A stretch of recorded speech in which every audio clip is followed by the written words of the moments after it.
लासलाम देना चाहता हूँ कि किस तरीके से जितनी कोशिशें की ये बीजेपी की सरकार आपको यहाँ तक नहीं आने के लिए, उसके बावजूद हजारों तादाद में आप लोग सब यहाँ पे आए।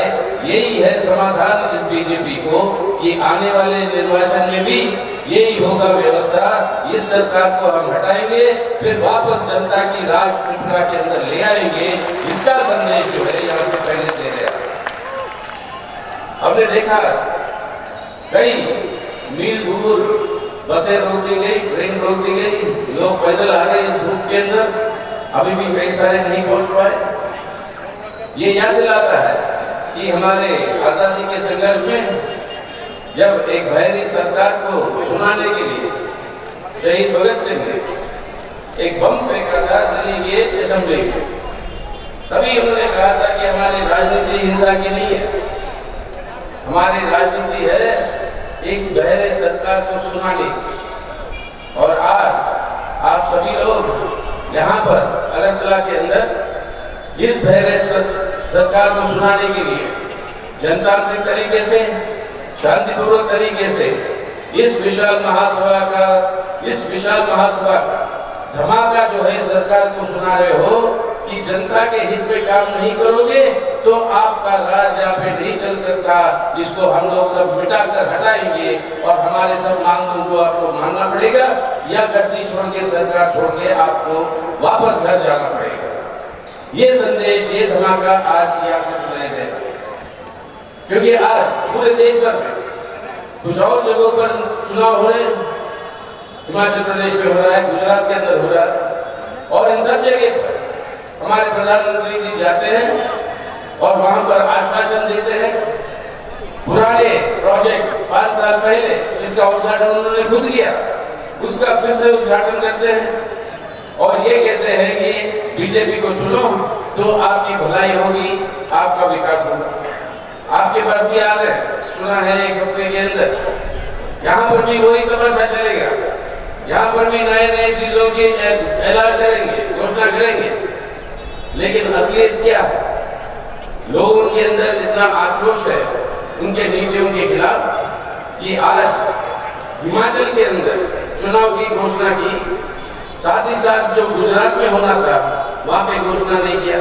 क्यों? पूरे देश भर में अमूल दूध का दाम बढ़ाता है 2 रुपए प्रति लीटर, लेकिन गुजरात को माफ कर देता है। गुजरात के अंदर वो कहते हैं कि 2 सिलेंडर देंगे सबको, 1650 करोड़ रुपए खर्च करते हुए ये लालच दे रहे हैं चुनाव से पहले कि वोट खरीदने के लिए। अगर चुनाव का घोषणा हो जाता है तो ये सब नहीं कह सकते, तो ये सब घोषणा करने के लिए चुनाव आयोग तो उन पर भी ये अफसोस की बात है कि उन्होंने ये घोषणा नहीं की, साथ साथ जो होना चाहिए था। लेकिन इसी तरीके से लालच दिलाने की पूरी कोशिश होगी चुनाव से पहले, ताकि वोट बटोरे और लोगों के गुस्से को नरम करने की कोशिश करेगा। ये सावधानी आपको भी दिखानी होगी। यहाँ पर भी आएंगे और वही काम करेंगे, वही काम करने की कोशिश करेंगे और आप सबको समाधान देना होगा कि मोदी जी आपका पोल नहीं चलेगा, आपका पोल खुल जाएगा। और हम लोग सब निश्चित रूप से तय कर चुके हैं कि जनता के हित में जो काम करेगा उन्हीं को हम जो है सरकार की जिम्मेदारी देंगे और किसी को नहीं। और अभी आपने सुना ये डबल इंजन की सरकार की कामकाज हमारे डॉक्टर जितेंद्र चौधरी से कि किस तरीके की उनकी जो कामकाज जो चल रही है उसके खिलाफ लोगों के अंदर जो असंतोष और गुस्सा जो बढ़ रहा है। तो आज ये जवाब अगर आप देनी है तो एक तरफ से विपक्षी पार्टियों को कहते हैं प्रधानमंत्री जी ये रेवाड़ी कल्चर जो है ये नहीं चलेगा, लेकिन गुजरात के अंदर वो कर सकते हैं कि सीएनजी और एलएनजी की प्राइस, नेचुरल गैस का प्राइस जो है वो कम कर सकते हैं। वो रेवाड़ी नहीं है। खरबपतियों को टैक्स का छूट दे सकते हैं, वो रेवाड़ी नहीं है। अपने मित्र बड़े बड़े पूंजीपतियों को उन्होंने जो कर्जा लिया बैंकों में से, बैंकों में जो कर्जा लेते हैं बैंक से, वो किसका पैसा है? आपका और हमारा पैसा जो बैंक अकाउंट में है। उस पैसे को उसके ऊपर वो कर्जा लिया और कितना कर्जा माफ कर दिया मोदी साहब ने? 11 लाख करोड़ रुपए पिछले 8 सालों में 11 लाख करोड़ रुपए की माफी कर दी। ये लूट रहे तो क्या, लेकिन ये रिवाड़ी नहीं है। ये सब लालच देकर चुनाव के सामने वोट खरीदने की जो पूरी की पूरी कोशिश है, इससे हमारी अर्थव्यवस्था को बर्बाद कर रहे हैं और लोगों की रोजमर्रा जिंदगी को बर्बाद कर रहे हैं।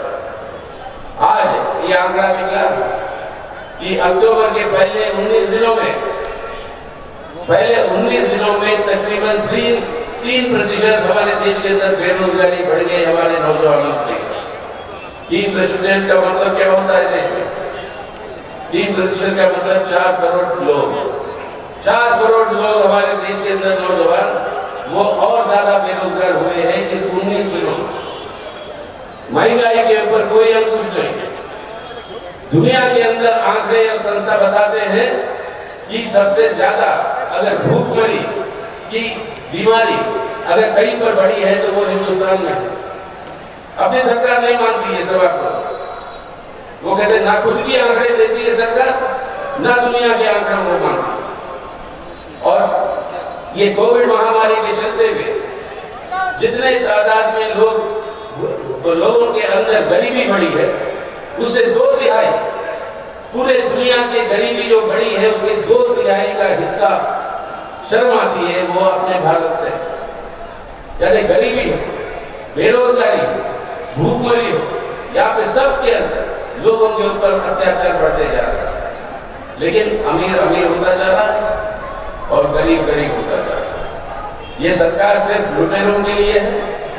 देश की संपत्ति को लूट कर अपने मित्र पूंजीपतियों को उनको जो है मुनाफा बनाने का मौका दे रहे और वहां से जो उनको जो पॉलिटिकल फंडिंग के रूप में जो पैसा मिलता है उस पैसे का गलत इस्तेमाल करते हुए लालच देकर वोट खरीद कर वो जो है चुनाव जीतने की कोशिश करते हैं। लेकिन ये अब चल नहीं पा रहा, उनके खुद गुजरात के अंदर नहीं चल पा रहा।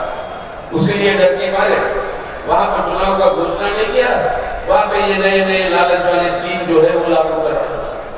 लेकिन आज के दिन ऐसी परिस्थिति में ये एक नया उसूल बना दिया भाजपा ने आज कि चुनाव अगर हार भी जाए तो वो जो है सरकार को ही बनाएंगे। हारेंगे चुनाव लेकिन सरकार बनाएंगे क्योंकि विपक्षी दलों के एमएलए को खरीद, अगर खरीदने के लिए तैयार नहीं होता विपक्षी दल का एमएलए तो उसको ऊपर आपके सेंट्रल एजेंसीज को चला दीजिए, ईडी और सीबीआई को, और उससे डराकर उसको जरूरत पड़े तो गिरफ्तार करवा लो। अगर इससे भी नहीं चुका तो उसके जेल में बंद कर दो। तो इस तरीके से वो गोवा के अंदर, कर्नाटक के अंदर, मध्य प्रदेश के अंदर, आप महाराष्ट्र के अंदर, आपके पूर्वी उत्तर में कई सारे प्रांतों के अंदर हारे हैं चुनाव, लेकिन सरकार बना लेते हैं इस तरीके की काम करते हुए। आज त्रिपुरा को आप सबको आज सावधान रहना है। आज सावधान रहना है कि किसी भी तरीके से जो जनता की मत है उस जनता की मत के ऊपर कोई रोक लगाने की कोशिश करे तो जैसे भगत सिंह ने कहा कि शांतिपूर्वक ढंग से धमाका सुनाएंगे, आप सबको धमाका सुनाते हुए अपनी आवाज को वोट के अंदर बदलना है। तभी जो है त्रिपुरा के अंदर जनतंत्र की बचाव होगी और लोगों की भविष्य जो है वो निश्चित रहेगा। तो आज इस हालत में हमें ये देखना रहेगा कि उनके पास एक ही हथियार बचा है। वो हथियार है एक भाई को दूसरे भाई से लड़ाने की। एक भाई को दूसरे भाई से लड़ाने की बहुत सारे प्रदेश में हिंदू मुसलमानों के बीच में तनाव पैदा करके एक भाई को दूसरे भाई से लड़ाते हुए वो जो है अपनी सांप्रदायिक ध्रुवीकरण यानी एक नफरत के आधार पर, हिंसा के आधार पर लोगों के अंदर बंटवारा करते हुए लोगों को लामबंद करना चाहते हैं अपनी राजनीतिक स्वार्थ। इससे बड़ा नुकसान देश की एकता और अखंडता के लिए और कोई नहीं कर सकता। और इसी के चलते हुए आज दुनिया के अंदर सभी आंकड़ों में भारत का बहुत भारी गिरावट, और ये गिरावट के सामना करने की जगह आज जो है ये सरकार गलत प्रचार और पैसे का इस्तेमाल करते हुए, धमकी का इस्तेमाल करते हुए और अपने संस्थाओं का इस्तेमाल करते हुए ईडी या सीबीआई वो दूसरे लोगों की आवाज को बंद करवाना चाहती है। और कोई भी उनके खिलाफ आवाज उठाएगा, उनको जो है देशद्रोही के नाम पर उनके ऊपर आरोप लगा के जेल में धकेल देते। अभी क्या हुआ गुजरात के अंदर बिल्किस बानो का जो खुलेआम गैंग रेप होकर खुलेआम कत्ल किया, उन सभी लोगों को आज सफाई हो गई सुप्रीम कोर्ट के सामने, सबसे ऊंचाई हमारी कोर्ट कचहरी के सामने कि केंद्र सरकार उनको रिहा करने के लिए आदेश की मंजूरी दी। यानी एक तरह से बेटी बचाओ बेटी पढ़ाओ, दूसरी ओर से बलात्कार करके हत्या करने वाले को रिहाई कर। और ये भी अजीब बात है, इसके बारे में सुनवाई आज सुप्रीम कोर्ट ने, ठीक है उनकी वो निर्णय है उसकी इज्जत करते हैं, लेकिन वो सुप्रीम कोर्ट ने वो डेट को निर्धारित किया गुजरात के चुनाव के बाद, ताकि इसका असर गुजरात के चुनाव पे ना पड़े। अब इस तरीके की बातें जो हो रही है, या अब आपके बॉम्बे के हाईकोर्ट ने रिहा कर देती है एक यूएपीए के अंदर एक अपाहिज बेचारा डिसेबल 90% डिसेबल जो व्हील चेयर पे रहता है एक प्रोफेसर, उसको छूट देती है। लेकिन उसको सुप्रीम कोर्ट ने छुट्टी के दिन मिलकर उनको जो है कहती है कि इसको वापस देंगे, इसको जेल में रखा। इसी तरीके से कई सारे पत्रकार बेचारे ये भी मुलाजिम है, नौकरी करते हैं, उनके मालिक जो भी कहे मतलब उसको उनको करना पड़ता है। लेकिन कई सारे जो सच्चाई बोलते हैं पत्रकार, वो सब आज जेल के अंदर बंद रहे हैं क्योंकि वो सच बोल रहे हैं। तो विपक्ष के ऊपर ये हमला के लिए पूरे संस्थाओं का दुरुपयोग हो रहा है, पार्लियामेंट से लेकर आपके कोर्ट कचहरी से आपके यहाँ तक ये पंचवे इलेक्शन कमीशन, इन सब के ऊपर दबाव है कि शासक पार्टी के साथ जो है उनके साथ देने के लिए ये सब दबाव चल रहा है। इससे हमारी जनतांत्रिक व्यवस्था को भी जो है आज नष्ट किया जा रहा है। यानी एक तरह से देखें, भारत का संविधान जो है जिसके 4 मुख्य स्तंभ है, और वो 4 मुख्य स्तंभ है धर्मनिरपेक्ष जनतंत्र, दूसरा है आर्थिक संप्रभुता, यानी देश की संपत्ति आपकी और हमारी, मालिक लोग है। आज मोदी सरकार हो या कोई भी सरकार, ये सरकार जो है सिर्फ मैनेजर को कोई अधिकार नहीं होता बिना जो मालिक है उसकी इजाजत लिए हुए उस संपत्ति को बेचने का। मोदी सरकार वही काम कर रहा है, बिना हमारी इजाजत लिए आपकी हमारे लोगों की, वो हमारी संपत्ति को बेच रहा है पब्लिक सेक्टर को, और ये लूट मची हुई है। ऐसे परिस्थिति में मालिक को क्या करना चाहिए? मालिक के पास सामने एक ही रास्ता है, और वो रास्ता है कि ये मैनेजर अगर गलत कर रहा है, लूट रहा है हमारी संपत्ति को, इस मैनेजर को हटाओ और नए मैनेजर को ले आओ। वही है तरीका हमारी संपत्ति को बचाने का, और उसी तरीके से आज इस बीजेपी को हटाने की जरूरत है देश में और आपके त्रिपुरा में। बिना उसके ना हमारे देश को बचा पाएंगे हम, ना हमारी जनतांत्रिक अधिकारों को, ना हमारी भविष्य। तो ऐसे परिस्थिति में मार्क्सवादी कम्युनिस्ट पार्टी की ये सीधा अपील है लोगों से कि आज के दिन एकमात्र अपील अगर कोई है कि कौन है ये ताकत जो इस सांप्रदायिक ध्रुवीकरण को, ये जो लूट मचा हुआ है इस देश का, इस संपत्ति का, इस लूट को रोकने वाला कौन है, उसका एक ही तरीका है और एक ही उसका जवाब है। याद करिए बहुत कुछ रामायण के बारे में, रामायण को याद करते हैं हमारे भाजपा के लोग। रामायण में याद है ना, राम जी भी जो है वो एक अश्वमेध यज्ञ करते हैं, जो आज बीजेपी समझ रही है उनका एक अश्वमेध यज्ञ चल रहा है भारत। अश्वमेध यज्ञ का मतलब क्या होता है? अश्वमेध यज्ञ का मतलब यह होता है कि राजा एक सफेद घोड़ा बुलाता है, और घोड़ा कहां तक भागता है वो सब कहता है ये पूरा मेरा राज है। अगर किसी को हिम्मत करनी है तो उस घोड़े को रोकना पड़ेगा, और घोड़ा रोकेगा तो राजा की सेना के साथ लड़ना पड़ेगा। कोई हिम्मत नहीं करता तो घोड़ा भागते रहती है। मोदी साहब और भाजपा आज यही समझ रहे कि उसके घोड़े को रोकने वाला कोई ताकत नहीं है। लेकिन याद करो, उन्हीं की परिभाषा में बोल रहा हूं मैं, उन्हीं की परिभाषा में बोल रहा हूं। रामायण में राम का घोड़ा को कोई रोकता है? कौन है ये घोड़े को रोकने वाला? घोड़े को रोकने वाला दो जुड़े भाई हैं, लव और कुश। और ये जुड़े भाई इस राम की अश्वमेध यज्ञ के सफेद घोड़े को रोकते हैं।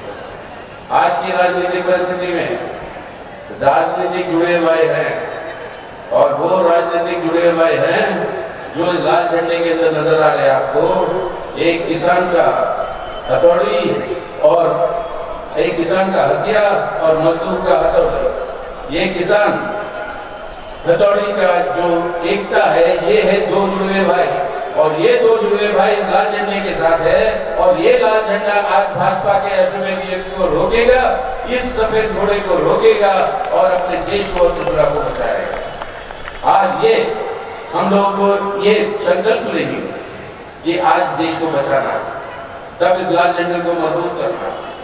त्रिपुरा के अंदर हमारे ट्राइबल और नॉन ट्राइबल लोगों के बीच में जो एकता रहा, ये है जुड़वे भाई त्रिपुरा के। ट्राइबल और नॉन ट्राइबल के लोग इन जुड़वे भाइयों की एकता को जो तोड़ रहे हैं ये बीजेपी वाले, उसको बरकरार और कायम रखने की जरूरत है। तो इस लाल झंडे को मजबूत करते हुए, वामपंथी ताकतों को मजबूत करते हुए हमारी अपील है सभी धर्मनिरपेक्ष ताकतों से और सभी धर्मनिरपेक्ष ताकतों से कि आज हम सबके साथ हमारा कर्तव्य है हमारे भारत को बचाना। और भारत को बचाना है, बिना त्रिपुरा को बचाए हुए भारत नहीं बच सकता। अब त्रिपुरा को बचाना है, भारत को बचाना है। अगर भारत को बचाना है तो आज सब धर्मनिरपेक्ष ताकतें इस सांप्रदायिक ध्रुवीकरण के खिलाफ, इस नफरत और हिंसा की राजनीति के खिलाफ, और जिस तरीके से हिंसा की राजनीति की इस्तेमाल होती है अपने राष्ट्र को हासिल करने के लिए भाजपा की तरफ से, उसको बिना हराए हुए ये संभव नहीं है। आज अगर अपने देश को बचाना है, भारत को बचाना है, त्रिपुरा को बचाना है, तो सब धर्मनिरपेक्ष ताकतों की सबसे ज्यादा लामबंदी करने की जरूरत है, ताकि वो इस सांप्रदायिक जहर को, इस सांप्रदायिक ध्रुवीकरण को हम हरा सकें। और इसी के आधार पर भारत को बचाते हुए आज भारत को बदलना है एक बेहतर भारत के अंदर, क्योंकि आज कोई संपत्ति की या साधन की कमी नहीं है देश में। हम बदल सकते हैं अगर नीति सही होंगे। आज हमारे देश के अंदर साधन की कोई कमी नहीं है। यही पैसा जो हमारे अमीरों को आपके टैक्स के छूट में दे रहा है मोदी सरकार, उसके ऋण माफी कर रहा है मोदी सरकार। 11 लाख करोड़, जैसे मैं पहले बोल रहा था आपको, 11 लाख करोड़ रुपए का जो ऋण माफी किया पिछले 8 सालों में, अगर वो नहीं होता, यही पैसा खर्च करता मोदी सरकार हमारे देश के अंदर सड़कें बनाने के लिए, नहरें बनाने के लिए, तो लाखों करोड़ों की तादाद में नए नौकरियां सृष्टि होती है। हमारा नौजवान भटकता नहीं, बेरोजगार, उसके लिए नए नौकरियां सृष्टि हो सकती है। और वो नए नौकरियां जब नौजवान को मिलेगा, वो जब उसका वेतन खर्च करेगा, तब ये बंद पड़े कारखाने, छोटे मोटे कारखाने, ये सब खुलेंगे और रोजगार और बढ़ेगा। ये रास्ता सामने है, ये विकल्प है सामने। ये विकल्प के चलते हुए हम भारत को और त्रिपुरा को और पूरी देश के हर हिस्से को हम बदल सकते हैं एक बेहतर समाज में, एक बेहतर प्रांत में। लेकिन वो करना है तो इन राजनीतिक ताकतों को सरकार से दूर रखना होगा, तभी ये संभव। तो वैकल्पिक नीतियां हैं, साधन है देश के अंदर, लेकिन सबसे बड़ी अड़चन है ये भाजपा और उसकी नीतियां और इसकी नफरत और हिंसा की राजनीति। उससे मुक्त पाना जरूरी है और वहां पर अपने नौजवानों का बहुत बड़ा भूमिका है। नौजवान हमारा तय करेगा कि क्या किस तरीके की भविष्य होगी खुद की और किस तरीके की भविष्य होगी अपने देश का और आपके त्रिपुरा का। और ये नौजवान को आज तय करना होगा कि किस तरीके से त्रिपुरा चाहते हो आप, किस तरीके के भारत चाहते हो आप। अगर ये भारत को एक बेहतर भारत में बनाना है तो आज इन ताकतों को सत्ता से दूर रखना अनिवार्य है। वरना ये संभव नहीं हो पाएगा।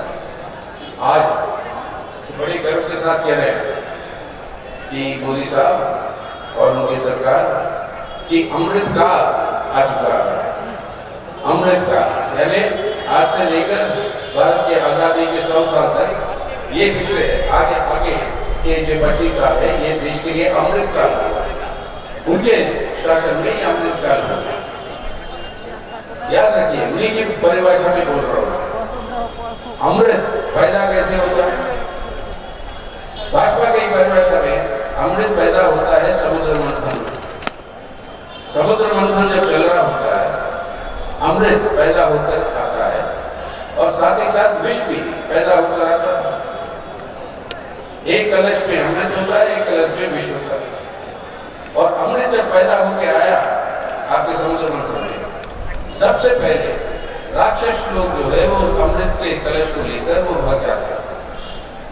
अब देवता लोग परेशान, अगर राक्षस लोगों के पास अमृत है तो वो निरंतर जिंदा रहेंगे और वो अपना प्रशासन चलाते रहेंगे।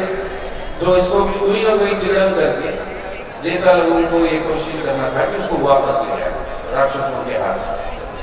आज आप, हम और अपना देश भी उसी जगह पर रखा हुआ है। अमृत पैदा हुआ मंथन से, राक्षस लेके भाग गए। आज उसको वापस लाना है देश की जनता के हित के लिए, वापस लाना है आज देश के हित के लिए, अपने आप को बचाने के लिए और अपने भविष्य के लिए, अपने विकास और विशाल तरीके से अपनी सभ्यता को आगे ले जाने के लिए आज इस अमृत को वहां से उठाकर वापस लेना है जनता और देश के हित में। आज वो है संघर्ष। क्या आप सबको तय करना होगा कि तैयार हैं? आज जिस गलत लोगों के हाथ में अमृत पहुंचा है उस अमृत को हम वापस ले आएंगे उनके हाथ से और जनता और देश के लिए इस्तेमाल करेंगे। इसके लिए तैयार है कि नहीं? अब आप धमकी की आवाज की बात कर रहे हो। अगर मेरे तक सुनाई नहीं दे रही आपकी आवाज, से धमकी की आवाज कैसे होगी जो बदल से नहीं किया? क्या आज हम लोग सब तैयार हैं कि इनका सामना करेंगे और लड़ेंगे अपने जनता के अधिकार के लिए? लड़ेंगे या नहीं? तो आइए हम सब मिलकर आज सिर्फ त्रिपुरा को बचाना ही नहीं, त्रिपुरा को बचाते हुए उसकी उन्नति करते हुए हमारे देश भारत को बचाना है, ताकि आने वाले दिनों में एक बेहतर भारत का निर्माण करें। और वो कर सकते हैं अगर हम लोग सब तय करें, करके दृढ़ता के साथ सामने आए तो वो कर सकते हैं। आज आप जिस तरीके से बहादुरी दिखाए और जितना हिम्मत करके पूरी कोशिश इन्होंने जो की इस कड़ी धूप में, पूरी राज्य सरकार की कोशिश और भाजपा की कोशिश के बावजूद हजारों की तादाद में इतनी बड़ी जनता यहाँ पे जो हो रही है, आमसभा जो हो रही है, वो ही प्रमाणित करता है कि आज जितने भी बार मोदी साहब आ जाए हैं त्रिपुरा में, त्रिपुरा की जनता ने तय कर चुकी है ये कुशासन की सरकार भाजपा की नहीं चल सकती है और आने वाले दिनों में जनता का राज होगा, लोगों को राज होगा। तो इनको हम हराएंगे और लोगों के राज को फिर वापस बिठाएंगे। और ये दृढ़ता के साथ आप लोग सब इजरायली से वापस जाकर जनता के बीच में जाएंगे, ये हमारी विश्वास है, उम्मीद। और इसी विश्वास और उम्मीद के साथ आप सबको फिर से दोबारा हम हमारे क्रांतिकारी अभिनंदन देते हुए इंकलाब जिंदाबाद बोलते हुए मेरी बात कर रहा हूँ। इंकलाब जिंदाबाद।